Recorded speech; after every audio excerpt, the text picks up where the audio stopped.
भारत का भूगोल। जी हाँ, भारत के भूगोल में आज हम नेचुरल वेजिटेशन यानी कि भारत की प्राकृतिक वनस्पतियों की बात करने जा रहे हैं। परीक्षा के दृष्टि से इम्पोर्टेंट टॉपिक है, यहाँ से प्रश्न बन जाते हैं, प्रत्येक एग्जाम में नहीं लेकिन प्रश्न बनते हैं यहाँ से अच्छे खासी मात्रा में। तो यहाँ से देखेंगे, और ये last major topic of Indian geography है, यानी कि भारत के भूगोल का अंतिम जो बड़ा टॉपिक है वो है। इसके बाद लगभग भारत की जियोग्राफी हमारी अंतिम पड़ाव पे है, खत्म होने की दिशा में। इसके बाद हम जस्ट शुरू करेंगे, क्या शुरू करेंगे, विश्व का भूगोल। 1-2 वीडियोज हमारी और आएंगी इंडियन ज्योग्राफी में। उसके बाद विश्व का भूगोल हम बड़े स्तर पे करेंगे, जिससे कि आप सभी की परीक्षाओं में लगभग सफलता है, क्योंकि ज़्यादातर भूगोल से प्रश्न बनते हैं तो ज़्यादा प्रश्न वर्ल्ड जियोग्राफी से बनने की संभावना होती है। चलिए शुरू करते हैं बिना टाइम लिए।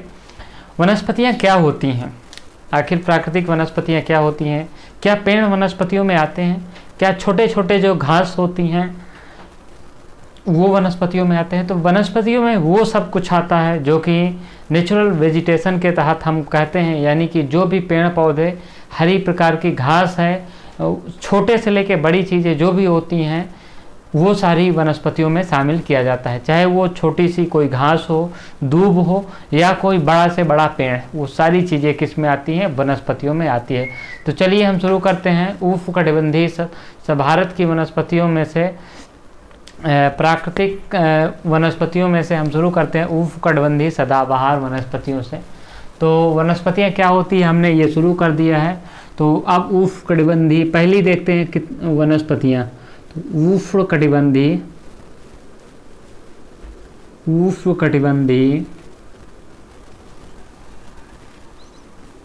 उष्णकटिबंधीय सदाबहार वनस्पतियाँ। अब उष्णकटिबंधीय जो सदाबहार वनस्पतियाँ, इनकी क्या विशेषताएं हैं, इनकी किन क्षेत्रों में पाई जाती हैं, ये इम्पोर्टेंट हो जाता है क्योंकि परीक्षा में पूछ लेता है।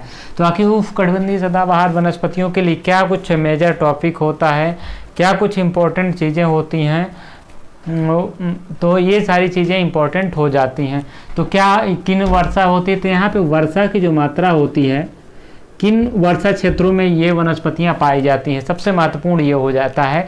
तो ये जहाँ पे अधिक वर्षा होती है वहाँ पे उष्णकटिबंधीय वनस्पतियाँ पाई जाती हैं। अब इसका क्या तात्पर्य है उष्णकटिबंधीय वनस्पतियों का, तो अधिक वर्षा होगी तो वहाँ पे आप सभी को पता है कि ज़्यादा पानी रहेगा, तो वहाँ की वनस्पतियाँ क्या होगी, उनको जो डिहाइड्रेशन यानी कि उनको वाष्पीकरण वहाँ से कम होगा, तो उससे दिक्कत नहीं होगी। इसलिए यहाँ की वनस्पतियाँ सदाबहार यानी कि हमेशा जो है हरी भरी रहती हैं, इसलिए यहाँ पे कोई दिक्कत नहीं होती। तो वर्षा यहाँ पे करीब 250 सेंटीमीटर से अधिक होनी चाहिए। क्या होती है, 250 सेंटीमीटर से अधिक वर्षा होती है। अब अभी हम आपको बताएंगे कि वर्षा कहाँ 250 सेंटीमीटर से अधिक होती है और कहाँ पे ये वनस्पतियाँ पाई जाने की संभावना है। एक चीज़ और, जो उष्णकटिबंधीय सदाबहार, देखिए वर्षा अधिक है बट टेम्परेचर कम है, टेम्परेचर भी काफ़ी अधिक होगा, तो क्या होगा, जितनी बारिश होगी वहाँ पे वाष्पीकरण उतना ही अधिक मात्रा में हो जाएगा, इसलिए वहाँ पे वाष्पीकरण जो सदाबहार वनस्पतियाँ हैं उनकी संभावना कम हो जाएगी। तो यहाँ पे जो टेम्परेचर है वो तापमान वो आपका 22 डिग्री सेल्सियस से अधिक होना चाहिए, 22 डिग्री सेल्सियस से अधिक होना चाहिए। ये आपको कुछ लक्षण अगर आप समझ लेंगे तो वनस्पतियों को नेचर आप समझ जाएंगे, तो आपको कोई दिक्कत नहीं होगी। जब टेम्परेचर जब यहाँ का हाई होगा, तो हाई नहीं होगा यानी कि एवरेज टेम्परेचर रहेगा, यानी 22 डिग्री सेल्सियस से अधिक ये एवरेज टेम्परेचर कहलाता है। शुष्क मौसम यहाँ पे बहुत कम समय के लिए होता है। शुष्क मौसम यानी कि कम बारिश हो या अधिक गर्मी हो, बहुत कम समय के लिए होता है शुष्क मौसम, कम समय के लिए। ये चीज़ ध्यान रखिएगा। अगर अधिक समय के लिए शुष्कता रहेगी यानी कि अधिक समय के लिए बारिश नहीं होगी, यहाँ पे पहले कुछ महीनों में अधिक 250, 300, 400 सेंटीमीटर वर्षा हो जाए, लेकिन कुछ महीनों में वर्षा ही ना हो, तो फिर यहाँ की विशेषता खत्म हो जाएगी। यानी कि शुष्क मौसम अधिक होगा तो यहाँ पे सदाबहार वनस्पतियाँ नहीं पाई जाएंगी कम समय के लिए। तो ये हो गया। अब यहाँ पे क्या होगा, यहाँ पे जो प्राकृतिक उत्पादकता है वो सर्वाधिक होती है, यानी कि शुद्ध प्राकृतिक उत्पादकता अधिक होती है। शुद्ध प्राकृतिक, अब ये एग्जाम में प्रश्न कैसे बनता है, तो शुद्ध प्राकृतिक उत्पादकता किसकी अधिक होती है, उत्पादकता अधिक होती है।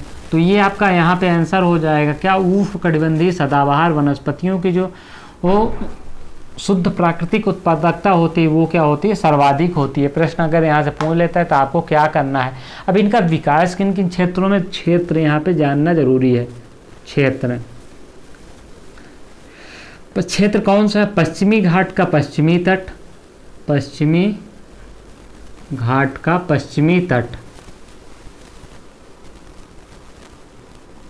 अब ये पश्चिमी घाट का पश्चिमी तट हमने आपको जियोग्राफी में पढ़ाया था कि कौन सा होगा। फिलहाल हम मैप में भी कर लेते हैं कि ये जो भारत का ये प्रायद्वीपीय भारत है। प्रायद्वीपीय भारत में ये जो पूरा एरिया है, जो होल एरिया ऑफ जो प्रायद्वीपीय भारत का है, ये आपका पश्चिमी घाट है। पश्चिमी घाट ये यहाँ पे पर्वत श्रेणियाँ हैं, समानांतर पर्वत श्रेणियाँ यहाँ पे हैं। तो ये इसका जो ये पश्चिमी घाट हो जाएगा, तो इसका पूर्वी तट ये हो जाएगा, यहाँ से समझने वाली चीज़ है, और पश्चिमी तट ये हो जाएगा। अब इस पश्चिमी तट में जब यहाँ से जो समुद्र है, तो यहाँ से जब वह हवा चलती है तो यहाँ से टकराती हैं, और अधिक नमी के कारण यहाँ पे अधिक वर्षा होती है। तो यहाँ पे अधिक वर्षा के कारण क्या होता है कि यहाँ पे वर्षा जो है 250 सेंटीमीटर से अधिक होती है। जहाँ का टेम्परेचर भी कम रहता है क्योंकि ये समुद्र के किनारे है। तो यहाँ पे चीज़ों को आप समझ सकते हैं। तो इस प्रकार से यहाँ पे जो है अधिक क्या होती है, उष्णकटिबंधीय वर्षा प्रकार की हैं। ये हो गया हमारा पश्चिमी घाट का पश्चिमी तट, केरल हो गया। तो इस प्रकार से आप देख पाएंगे। उसके अलावा कुछ और भाग यहाँ पे जाएंगे तो ये आपका मेघालय वाला क्षेत्र है। यहाँ पे भी अधिक वर्षा होती है और टेम्परेचर यहाँ कम रहता है। तो ये भी यहाँ पे भी इस प्रकार की वनस्पतियाँ पाई जाती हैं। तो क्षेत्र हो गया, केरल हो गया, यहाँ पे केरल हमने बता दिया है, केरल। मेघालय हो गया। क्षेत्र को आपको मैप के थ्रू इसलिए हम बता रहे हैं कि आपको या फिर रट्टा मारने की जरूरत नहीं होगी। जहाँ पे अधिक वर्षा होगी यहाँ पे दो कंडीशन होगी, या तो समुद्र के नज़दीक होगी और वहाँ पे समानांतर यानी कि पहाड़ियाँ अधिक होंगी, या फिर जो हाँ समुद्र से नज़दीक होगा और यहाँ पे भी पहाड़ियाँ पाई जाती हैं, गारो खासी जयंतिया पहाड़ियाँ यहाँ पे पाई जाती हैं, और यहीं पर सर्वाधिक वर्षा वाला स्थान मासिनराम भी है। तो ये चीज़ आपको यहाँ पे चीज़ों को समझना होगा कि कहाँ कहाँ ये पाई जाती हैं। उसके अलावा ये आपका अंडमान है। अंडमान में भी क्या होगा, यहाँ पे भी काफ़ी चीज़ें, यहाँ पे वनस्पतियाँ पाई जाती हैं, यहाँ पे वर्षा अधिक होती है। तो ये अंडमान में भी ये पाई जाती हैं। तो ये चीज़ों आपको ध्यान रखनी, अंडमान निकोबार में। तो इस प्रकार से आप इसको क्या करेंगे, इस प्रकार से आपको याद करने का ये आपका तरीका हो जाएगा। कर्नाटक में भी थोड़ा बहुत इस प्रकार की वनस्पतियाँ पाई जाती हैं। थोड़ा कर्नाटक में, कर्नाटक का ये वाला जो भाग है समुद्री वाला यहाँ पे, बाकी यानी कि कर्नाटक का पश्चिमी तट, ये आप कह सकते हैं। तो इस प्रकार से आप देख सकते हैं किन क्षेत्रों में ये वनस्पतियाँ होती हैं। इनकी लंबाई क्या होती है कि इनको साल भर वर्षा होती है, यहाँ पे वर्षा अधिक समय के लिए होती है, इसलिए इनकी क्या होती है, हाइट अधिक होती है। तो इनकी ऊंचाई कितनी हो जाती है, 60 मीटर से अधिक हो जाती है ऊंचाई। 60 मीटर से अधिक लंबे ये होते हैं। तो यहाँ पे जो पेड़ पाए जाएंगे वहाँ पे क्या होंगे, 60 मीटर से अधिक होंगे। यहाँ पे वनस्पतियाँ 5 स्तरों में पाई जाती हैं, 5 संस्तर में पाई जाती हैं।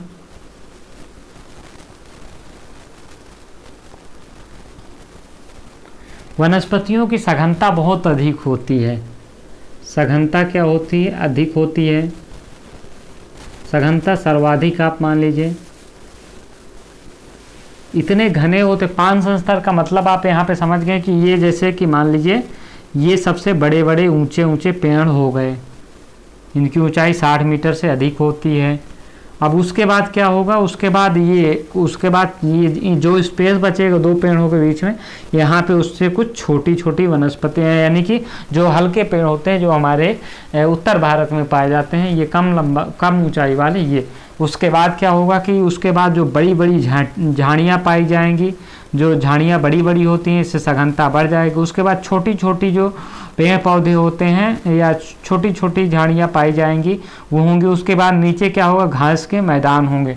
तो इस प्रकार से यहाँ पे देख पाएंगे 1 संस्तर हो गया हमारा, 2, 3, 4 और ये 5 संस्तर। तो 5 संस्तरों में किस प्रकार से आप यहाँ पे विभाजित होगा ये आप देख सकते हैं। इसके अलावा हम आगे यहाँ से अगर बात करते हैं, आप सभी के लिए सघनता सर्वाधिक होगी तो क्या होगा, ये साल भर हरे भरे रहेंगे, यानी कि वर्ष भर हरे भरे रहेंगे।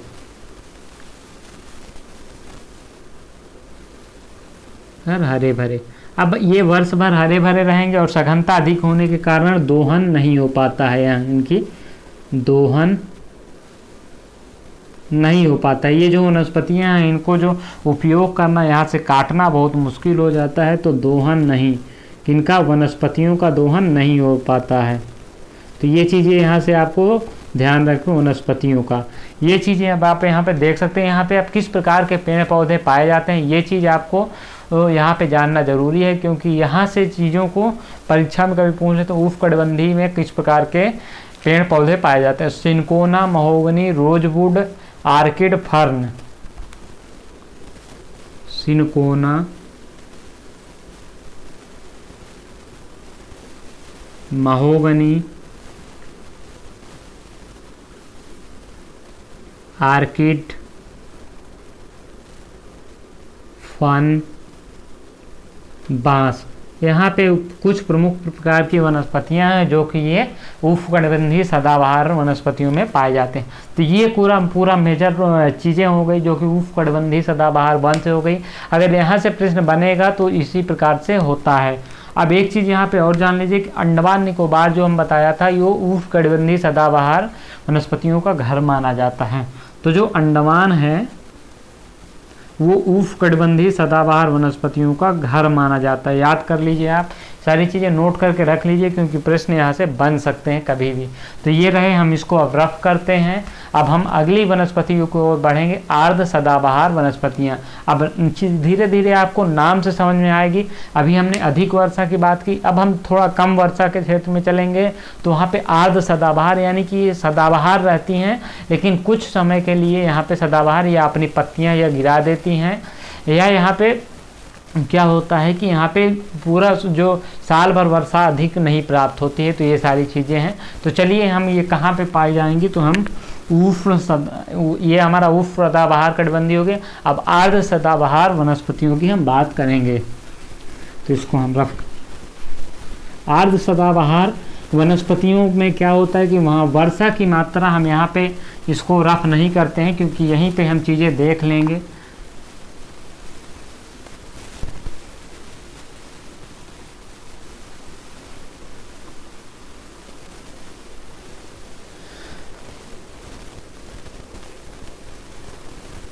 तो ये हमारा क्या हो गया, उष्णकटिबंधीय। अब हम आर्द्र सदाबहार वनस्पतियों की बात करेंगे। तो यहाँ पे क्या कर लेते हैं, आर्द्र सदाबहार वनस्पतियाँ। अब आर्द्र सदाबहार वनस्पतियों में क्या होती है, वर्षा यहाँ की हम बात करते हैं तो यहाँ पे वर्षा 200 से 250 सेंटीमीटर, वहाँ क्या हो गए, वहाँ 200 से 250 सेंटीमीटर से अधिक हो गई। यहाँ पे वर्षा जो होगी वो 200 से 250 सेंटीमीटर होगी। ये चीज़ आपको यहाँ पे ध्यान देना होगा, क्योंकि वहाँ पे वर्षा अधिक होगी और यहाँ पे वर्षा कम होगी। यहाँ का टेम्परेचर की बात करें तो यहाँ का टेम्परेचर क्या हो जाएगा, 22 डिग्री सेल्सियस से कम हो जाएगा। चीज़ों को आप यहाँ से आपको याद, शुष्क मौसम थोड़ा अधिक, यानी कि शुष्क मौसम यहाँ पे हो जाए थोड़ा अधिक समय के लिए, थोड़ा, यानी कि उष्ण सदाबहार वनस्पतियों से अधिक यहाँ हो जाएगा, तो अधिक समय के लिए। ये चीज़ों को आपको यहाँ पे ध्यान दो। तो वर्षा यहाँ पे 200 से 250 सेंटीमीटर होगी। टेम्परेचर यहाँ 22 डिग्री सेल्सियस से कम होगा, जो कि वनस्पतियाँ यानी कि शुष्क मौसम होगा वो जो है उष्णकटिबंधीय सदाबहार वनस्पतियों के अपेक्षा थोड़ा सा क्या होगा, अधिक होगा। यहाँ पे यह कहाँ पाई जाती है, तो इसके हम बात कर लें तो यह अंडमान निकोबार, सह्याद्री एवं मेघालय के पठार के आसपास पाए जाते हैं। तो क्षेत्र अंडमान, सह्याद्री, मेघालय का पठार। मेघालय में हमने अभी आपको बताया था कि मेघालय में उष्णकटिबंधीय सदाबहार वनस्पतियाँ, लेकिन वहीं पे वो पाई जाती हैं उष्णकटिबंधीय सदाबहार वनस्पतियाँ जहाँ पे पर्वत हैं। उसके अलावा बाकी क्षेत्रों में क्या होती है, आर्द्र सदाबहार वनस्पतियाँ मेघालय में पाई जाती हैं। तो ये चीज़ आपको यहाँ पे ध्यान देना है। यहाँ से प्रश्न बनने के चांस रहते हैं। तो आपको यहाँ पे हमने चीज़ों को ये क्लियर कर दिया। ये कम घने होते हैं, जो उष्णकटिबंधीय सदाबहार वनस्पति होती है वो अधिक सघन होते हैं, ये कम घने होते हैं। ये अपेक्षाकृत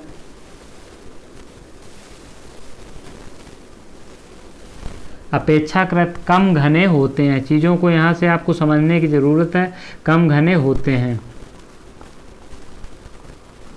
ये चीज़ें आपको समझना होगा यहाँ से कि जो सबसे ज़्यादा घने होते हैं उष्णकटिबंधीय, उससे कम आर्द्र सदाबहार, उससे कम उष्णकटिबंधीय पर्णपाती वन, फिर उससे कम शुष्क वनस्पति वन। तो इस प्रकार से आपको देखना होगा, लिंक करना होगा चीज़ों को कैसे लिंक करते हैं। अब यहाँ पे कौन कौन से जो वनस्पतियाँ होती हैं ये होती हैं, ये कम घने होने, इनका दोहन अधिक होता है। ये कम घने हैं तो इनका क्या होगा, दोहन क्या होगा, अधिक होगा।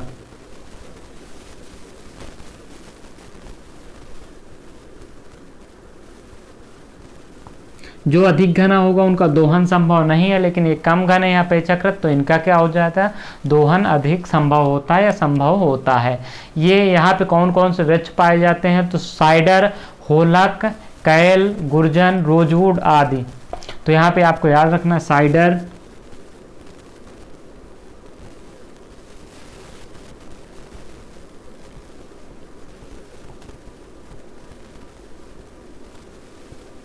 कैल, रोजवुड आदि प्रकार की वनस्पतियां यहाँ पे पाई जाएंगी। इनमें पान सस्ता नहीं होता, ये 3 संस्तरों में बटा होता है, यानी कि एक ऊंचे पौधे होंगे, उसके बाद उनसे एक मध्यम साइड होंगे और घास के मैदान होंगे। तो इस प्रकार से ये 3 संस्तरों में बटा होता है। परीक्षा की दृष्टि से ये यहाँ पे क्या होता है, यहाँ पे अधिक चीज़ें होती हैं। अभी स्थानांतरित कृषि की वजह से इनका काफ़ी नुकसान हुआ है, यानी कि क्षय हुआ है।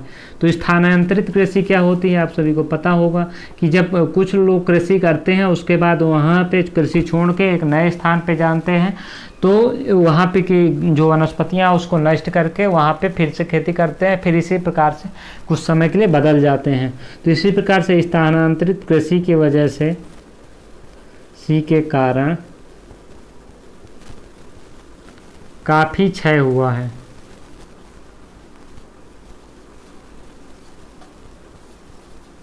तो यहाँ पे देख लेते हैं, स्थानांतरित कृषि के कारण इनका काफ़ी क्षय हुआ है। तो ये चीज़ें यहाँ से हो गई लगभग, जो यहाँ से चीज़ों को यहाँ से कम प्रश्न जितना बनता है हमने करा दिया है। इसका क्षेत्र आप जान लीजिए, कम घने होते हैं, इनका दोहन संभव है, ये चीज़ आप ध्यान लीजिए। और किस कारण से इनका सर्वाधिक ह्रास हुआ है, तो स्थानांतरित कृषि की वजह से इनका सर्वाधिक ह्रास हुआ है। तो ये चीज़ आपको यहाँ पे ध्यान देना होगा। अब अगला है उष्णकटिबंधीय पर्णपाती वनस्पतियाँ। तो अगले की ओर हम बढ़ते हैं, तीसरे की ओर, उष्णकटिबंधीय पर्णपाती वनस्पतियाँ।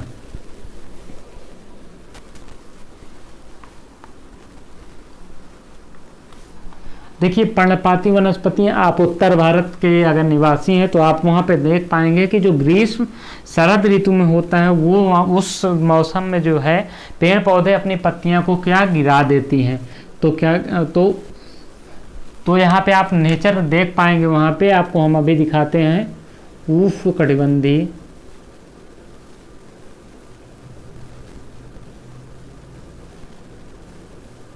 अब सदाबहार वनस्पतियां सिर्फ 2 क्षेत्रों में पाई जाती है, एक उष्णकटिबंधीय सदाबहार एवं एक अवरोजित आर्द्र सदाबहार वनस्पतियां।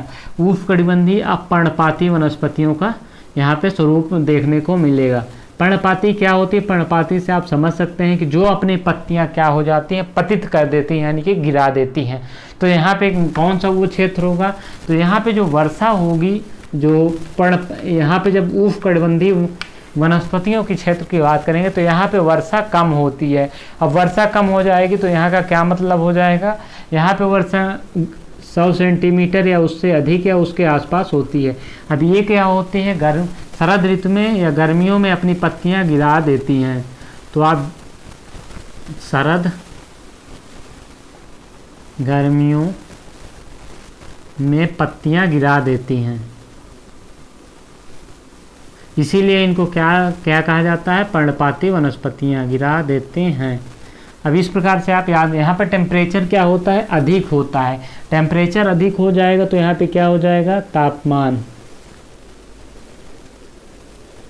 तापमान यहाँ पे हमेशा क्या होगा, 22 डिग्री सेल्सियस से अधिक या इससे काफ़ी अधिक हो भी सकता है, से अधिक यहाँ पे चीज़। अब देखिए अधिक टेम्परेचर होगा, यहाँ पे नमी की कमी होती है, तो अधिक टेम्परेचर जब होगा तो क्या होगा, यहाँ पे पेड़ पौधों को वाष्पीकरण यानी कि ज़मीन से जब जल नहीं मिल पाएगा तो ये जल से बचने के लिए यानी कि अपने मृत्यु से बचने के लिए अपनी पत्तियाँ गिरा देते हैं, जिससे कि इनको वाष्पीकरण के लिए यानी भोजन बनाने के लिए कम जल की आवश्यकता हो, साथ साथ इनका वाष्पीकरण कम हो।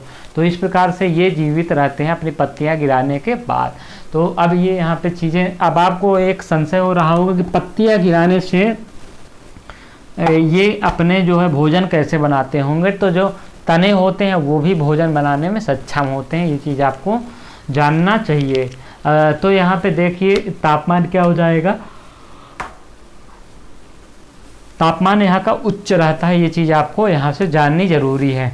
ये कहाँ पे पाई जाती है, यहाँ पे जो वर्षा हमने बता दिया 100 सेंटीमीटर से अधिक, ये ग्रीष्म एवं शरद में अपनी पत्तियाँ गिरा देते हैं। ये किन किन क्षेत्रों में होता है, तो ये क्षेत्र इनका हो जाएगा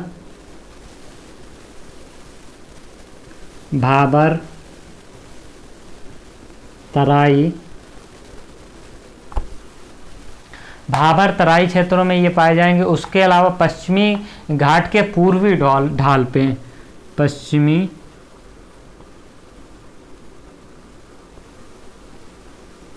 घाट के पूर्वी ढाल पे,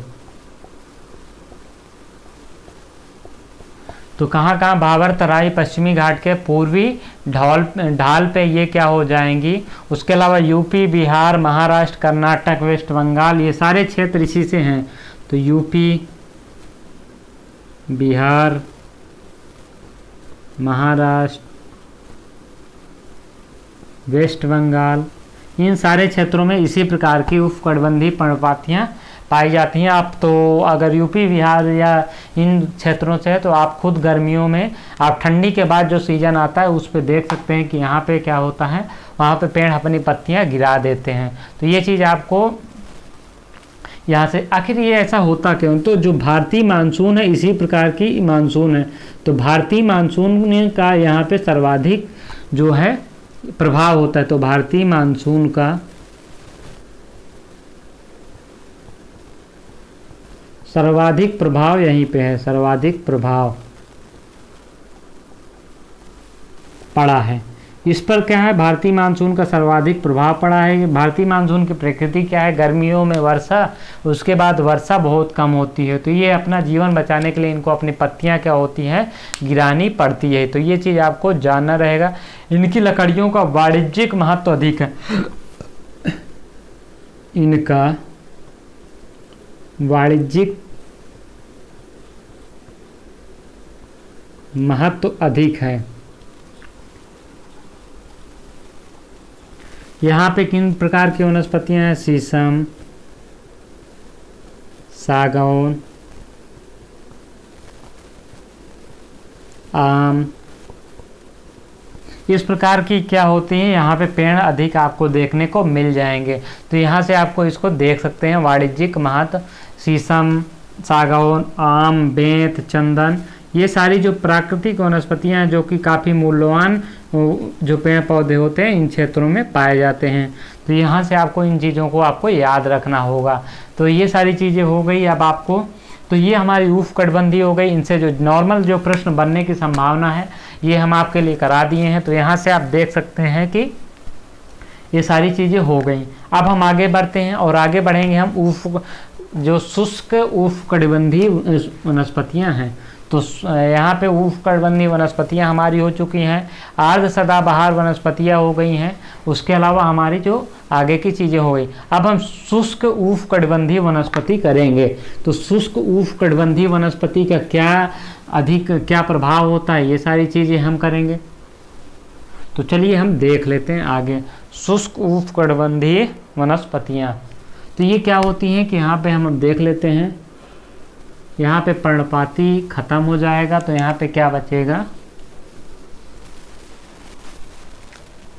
चौथा जो है हमारा शुष्क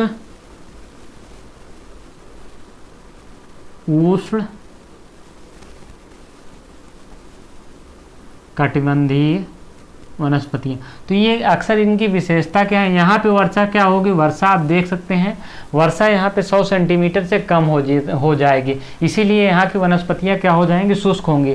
और यहाँ पे बारिश जो है बहुत कम समय के लिए होगा, यानी कि बारिश अभी तक हम देखते थे कि शुष्क मौसम कम समय के लिए था, तो यहाँ पे अब क्या हो जाएगा, यहाँ पे बारिश बहुत कम समय के लिए, यानी कि यहाँ पे बारिश 2 महीनों के लिए होगी।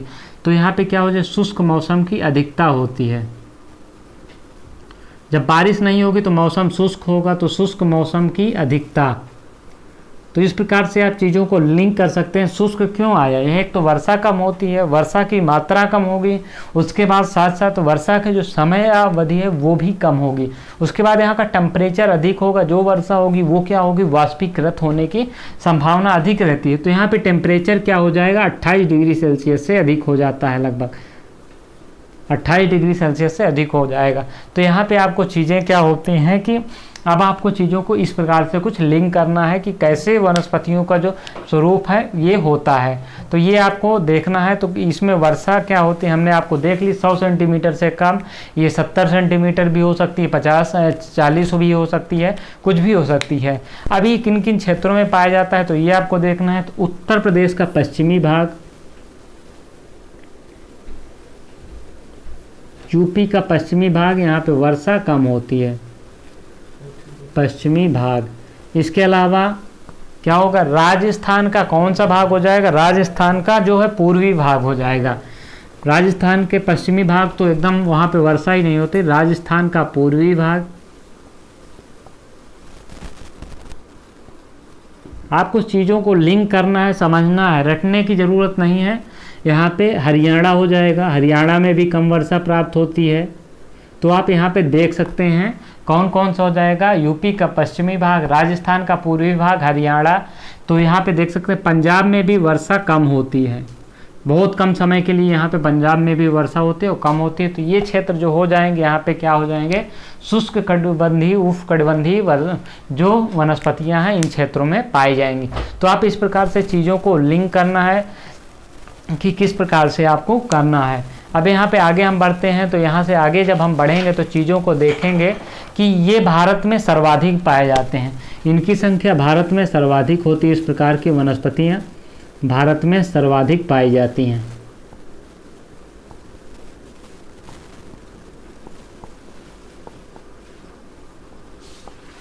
अब आप देख सकते हैं कि ये क्षेत्र वो होंगे जो समुद्र तट से दूरी बढ़ते जाएगी। अब जब समुद्र तट से दूरी बढ़ती जाती है तो वहाँ पे टेम्परेचर अधिक होता है, वर्षा कम होती है तथा वर्षा का जो टाइम पीरियड है वो भी लेस होता चला जाता है, यानी कि कम होता चला जाता है। तो इस प्रकार से आपको चीज़ों को लिंक करना है और उसको समझना है। यहाँ पे किस प्रकार के यहाँ पे देखिए आप क्या होगी, चीज़ों आपको समझनी होंगी कि जो चीज़ें यहाँ पे बड़े बड़े जानवर यहीं पे पाए जाते हैं, बड़े बड़े जानवर यहीं पे पाए जाते हैं, जैसे हाथी, ऊंट, जिराफ, बड़े बड़े जानवरों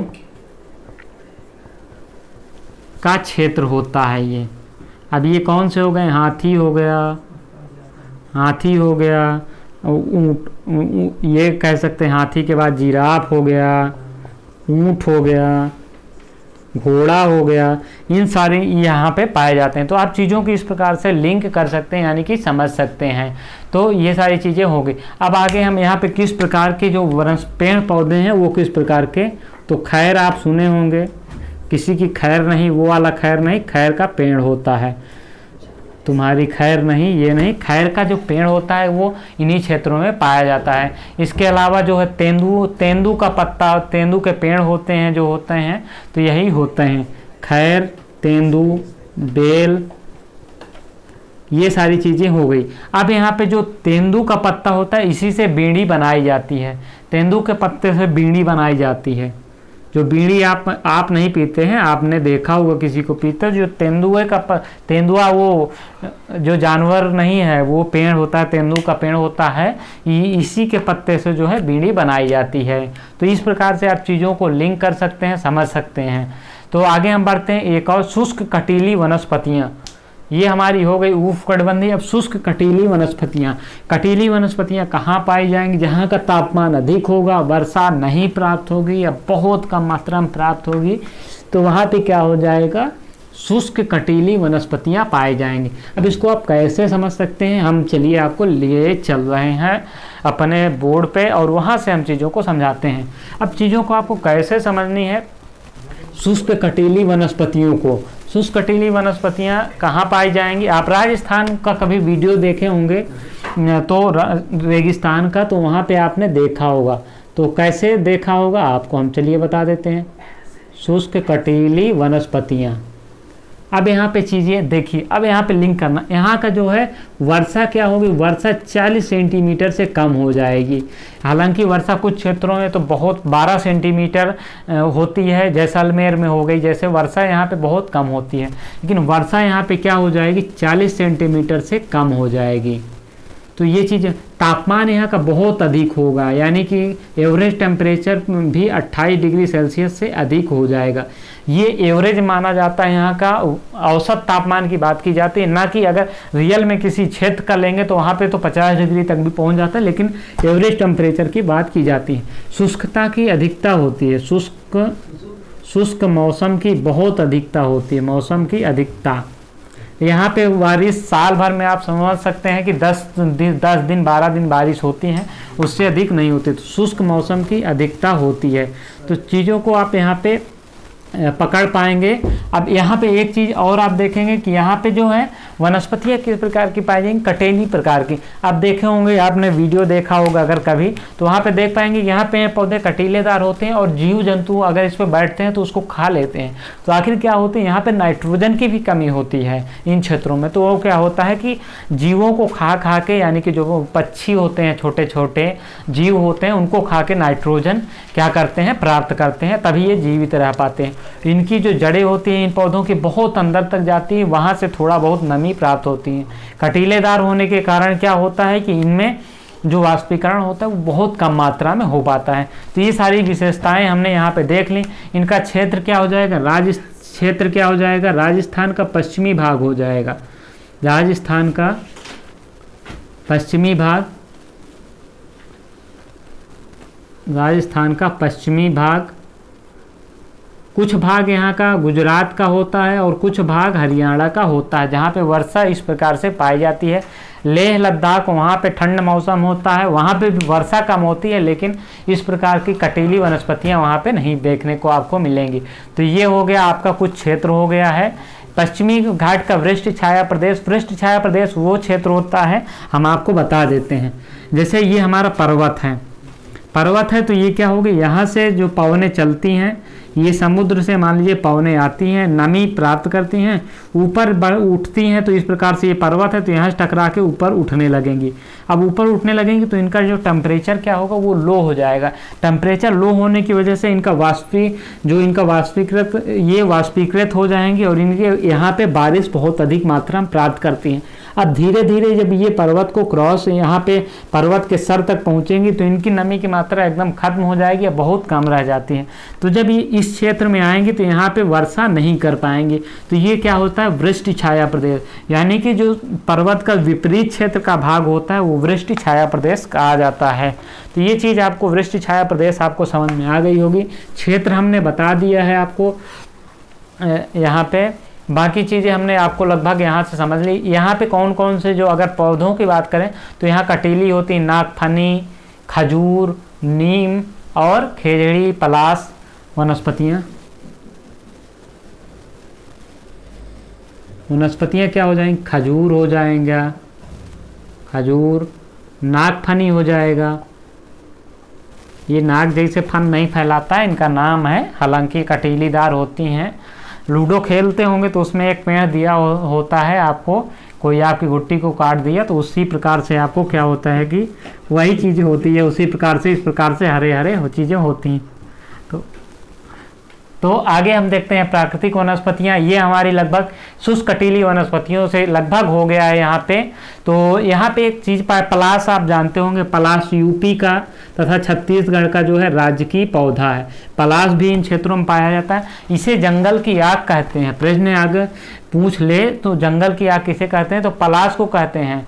इसे क्या आता है, ब्यूटिया मोनोस्पर्मा इसका जो है वैज्ञानिक नाम है। तो वैज्ञानिक नाम क्या है, याद रख लीजिए यूपी छत्तीसगढ़ वालों, ब्यूटिया क्या है, मोनोस्पर्म। अब ये है जंगल की आग, इसे कहते हैं जंगल की आग। तो ये चीज़ें आपको याद रखने की ज़रूरत है यहाँ पे। तो लगभग यहाँ से कुछ खास इंपॉर्टेंट नहीं था, जितनी इंपॉर्टेंट चीज़ें थी हमने यहाँ पे क्या कर दिया, हमने आपको बता दिया। तो इनका क्षेत्र विरल हो गया, ये बहुत दूर दूर में वनस्पतियाँ पाई जाती हैं। तो ये प्राकृतिक वनस्पतियों से संबंधित कुछ हो गया। उसके अलावा अब सवाना प्रकार की वनस्पतियाँ भी हम देख लेते हैं, क्योंकि परीक्षा की दृष्टि से काफ़ी यहाँ से जो है वहाँ पे बन जाता है। तो आगे हम देखते हैं यहाँ पे अब हम बात कर रहे हैं किसकी, सवाना वनस्पतियों की। सवाना वनस्पतियाँ क्या होती हैं, सवाना वनस्पतियों को आपने काफ़ी नाम सुना होगा। ये नॉर्मली वनस्पतियाँ होती हैं, सवाना घास के मैदान भी पाए जाते हैं। तो ये कहाँ होंगी, जहाँ यहाँ पे भी वर्षा लगभग 60 सेंटीमीटर के आसपास होती है, उससे कम होती है, तो वो सवाना प्रकार की वनस्पतियाँ होती हैं। यहाँ पे वृक्ष ज़्यादा नहीं पाए जाते हैं, वृक्ष दूर दूर पाए जाएंगे, लेकिन घास के जो हैं लंबे लंबे मैदान यहाँ पे देखने को मिल जाएंगे। यहाँ की उर्वरता यहाँ कम होती है। तो इन क्षेत्रों में जहाँ सवाना वनस्पतियाँ हैं, यहाँ पे वर्षा की हम बात कर लेते हैं पहले। तो वर्षा 60 सेंटीमीटर से कम हो जाएगी, 60 सेंटीमीटर से कम। तापमान की बात करते हैं तो यहाँ पे तापमान यहाँ पे भी आपका 28 डिग्री सेल्सियस या 22 से 28 डिग्री सेल्सियस के आसपास रहता है, 22 से 28 डिग्री सेल्सियस के आसपास रहता है। अभी यहाँ पे हो गए, यहाँ पे वृक्ष कम तथा लंबे लंबे घास, यानी कि लंबे लंबे का मतलब लंबे लंबे घास नहीं होती, लंबे लंबे क्षेत्र में, लंबे लंबे क्षेत्र में घास के मैदान पाए जाते हैं। क्षेत्र में मैदान में घास के मैदान लिखना ज़रूरी है, क्योंकि आप लोग कंफ्यूज हो जाएंगे। घास के मैदान, तो ये चीज़ें यहाँ पे होती हैं, लंबे लंबे घास के मैदान यहाँ पे पाए जाते हैं। तापमान के बारे में हमने बात कर ली है। तो ये कहाँ कहाँ पाए जाते हैं, ये कम जो उपजाऊ होते हैं, ये क्षेत्र होते हैं कम समृद्ध होते हैं, क्षेत्र होते हैं किसमें,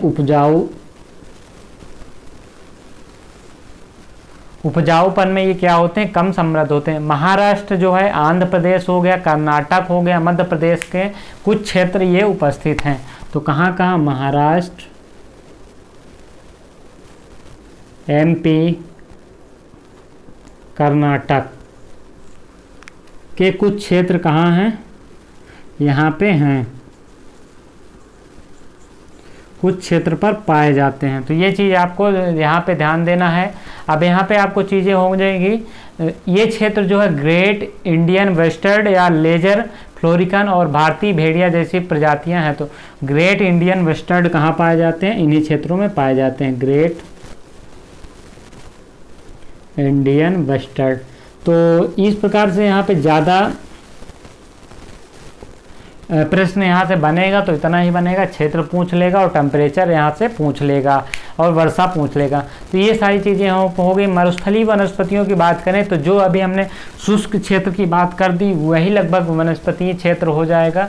मरुस्थलीय क्षेत्र, यहाँ पे वर्षा कहीं, यहाँ पे घास झाड़ियों का विकास कम होता है, जो किस प्रकार से होती हैं, मोटी छाल पाई जाती हैं, कांटेदार होते हैं, वाष्पीकरण जिससे कम हो। तो ये सारी चीज़ें हो गई। अब ज्वारीय वनस्पतियों, टाइडल जो वेजिटेशंस हैं, उनकी बात कर लेते हैं। इन्हीं का नाम मैंग्रोव वन भी कहा जाता है। ज्वारीय वनस्पतियाँ समुद्र तटीय क्षेत्रों में पाई जाती हैं। ये अंतिम प्रकार की वनस्पतियों की चर्चा हम करेंगे।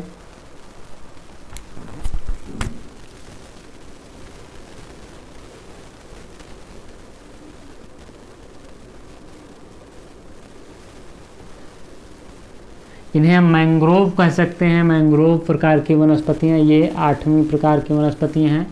इन्हें मैंग्रोव वनस्पतियाँ आप कह सकते हैं। ज्वारीय भी हैं, इसमें कई प्रकार के, लेकिन मुख्य रूप से जो परीक्षा में पूछा जाता है मैंग्रोव होता क्या। ये वनस्पतियाँ, यहाँ वर्षा अधिक होती है, हालांकि वर्षा से अधिक यहाँ पे फर्क नहीं पड़ता है, वर्षा अधिक होती है। तापमान कम होता है यहाँ पे। अब ये वनस्पतियाँ क्या होती हैं, यहाँ पे कीचड़दार जो होते हैं, जो मिट्टियाँ होती हैं यहाँ की कीचड़दार बलुई मिट्टी है, यानी कि कीचड़ से कीचड़ आप जानते हैं, तो कीचड़ प्रकार की मिट्टी यहाँ पे पाई जाती है। अब क्या हो जाता है कि ये जो वनस्पतियाँ होती हैं, मैंग्रोव वनस्पति, ये क्या होती हैं, ये पानी से इनका निचला भाग जो होता है भरा होता है, यानी कि ये पानी में डूबे रहते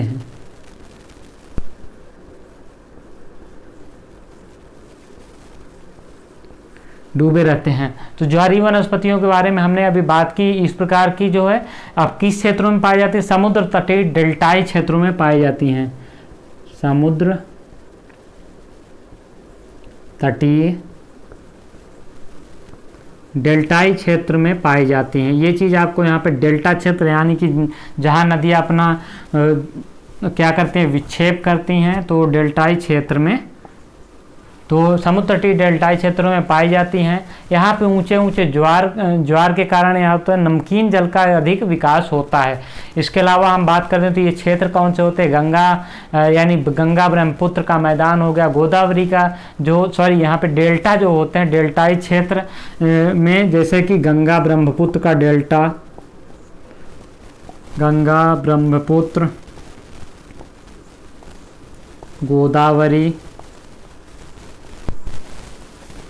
कृष्णा का डेल्टा। तो यहाँ पे आपको ध्यान रखना है चीज़ों को, इस प्रकार से डेल्टाई क्षेत्रों में किन किन डेल्टाई क्षेत्रों में होती हैं इनका। इसके अलावा ये अंडमान निकोबार में भी पाई जाती हैं। तो यहाँ से आप चीज़ें देख सकते हैं। ये समुद्री स्थली, इनका क्या होता है, जो संतुलन रखती हैं, ये समुद्र तथा स्थलीय जीवों के बीच सेतु का काम करती हैं। समुद्री स्थलीय जीवों के बीच सेतु का काम करती हैं, यानी कि पुल का काम करती हैं, सेतु का कार्य करती हैं। इस प्रकार से आपको चीज़ों को यहाँ से ध्यान रखना है। और आगे हम बात करते हैं तो ये खारे पानी में इनका, यहाँ पे जो है इनके विकास के लिए खारे पानी तथा साफ पानी का जो मिश्रण है वो सही होना चाहिए। यहाँ पे कौन कौन सी वनस्पतियाँ पाई जाती हैं, तो मैंग्रोव, सुंदरी, कैजुरीना, केवड़ा, बेंदी। तो वनस्पति कौन हो जाएगी, मैंग्रोव, कैजुरीना। तो मैंग्रोव, कैजुरीना, यहाँ से ज्वारीय वनस्पतियाँ पाई जाती हैं। इसके अलावा सुंदरी,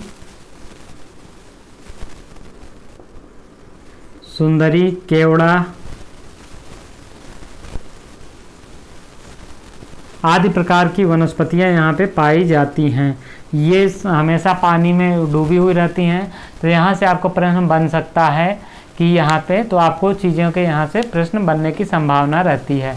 अब सुंदरवन डेल्टा यहीं पे इसी प्रकार की डेल्टाई क्षेत्र में बना है। अब मैंग्रोव वनस्पतियों की विशेषता क्या है, मैंग्रोव वनस्पतियाँ किन समुद्री क्षेत्रों में पाई जाती हैं।